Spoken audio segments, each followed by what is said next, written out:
नाजरीन, अवामी न्यूज़ में खबरों का सिलसिला जारी है। हम आपको सांगड़ से खबर देते चले। शिदातपुर रोड पर वापडा ऑपरेशन ऑफिस के सामने सिद्दीक होटल पर बासर अफराद ने अपने गुंडों के हमरा धावा बोलकर होटल की तोड़फोड़ शुरू कर दी है। होटल के मालिक सिद्दीक की बीवी चादर चौदीवारी से बाहर आकर मीडिया से बातचीत करते हुए कहा कि मैं बापर्दा खातून हूँ, बस खातून फरजाना और उसके कमसन बेटे ने कहा है कि बासर अफराद ने अपनी अदालत लगाकर पहले हमारे अब्बू सिद्दीक खासकेली को तशद्दुद का निशाना बनाया और फिर अपनी गाड़ी में डालकर अगवा कर ले गए। पुलिस साइड में रहकर तमाशा बनी हुई है। गुंडा अफराद ने अपने होटल की तोड़फोड़ करते हुए सामान टाली में डालकर ले गए हैं। खातून का कहना है कि 20 साल पहले मरहूम अब्दुल करीम सरेवाल की मौजूदगी में मेरे खावन सिद्दीक खासकेली ने मतलूबा रकम अली गोहर डायरी को देकर होटल लिया था। मुबीना तौर पर सरेवाल कब्जा ग्रुप ने पैसे की लेती देती करते हुए जाली दस्तावेज बनाए हैं और हम गरीब लोग हैं, कागजात को चैलेंज करने के लिए अदालतों के अखराजात बर्दाश्त नहीं कर सकते। हमारे साथ इंसाफ किया जाए।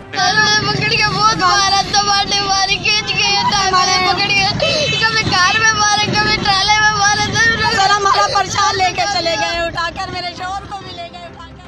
फरजाना है, मैं सिद्दीक की घरवाली हूँ और जो है मेरे शोहर सोए हुए था घर पे।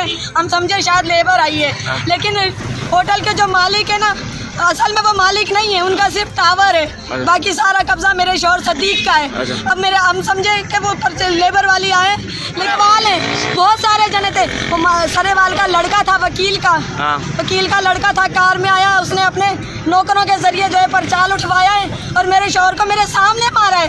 तभी मैं चादर पहन के शोहर को ले गए ना, मार के ले गए, जोरी जब पकड़ के मार के उनको लेके चले गए अपने साथ। मज़ीद खबरों और तफसीलात के लिए विजिट करें हमारी वेबसाइट www.awamiNewsHD.com।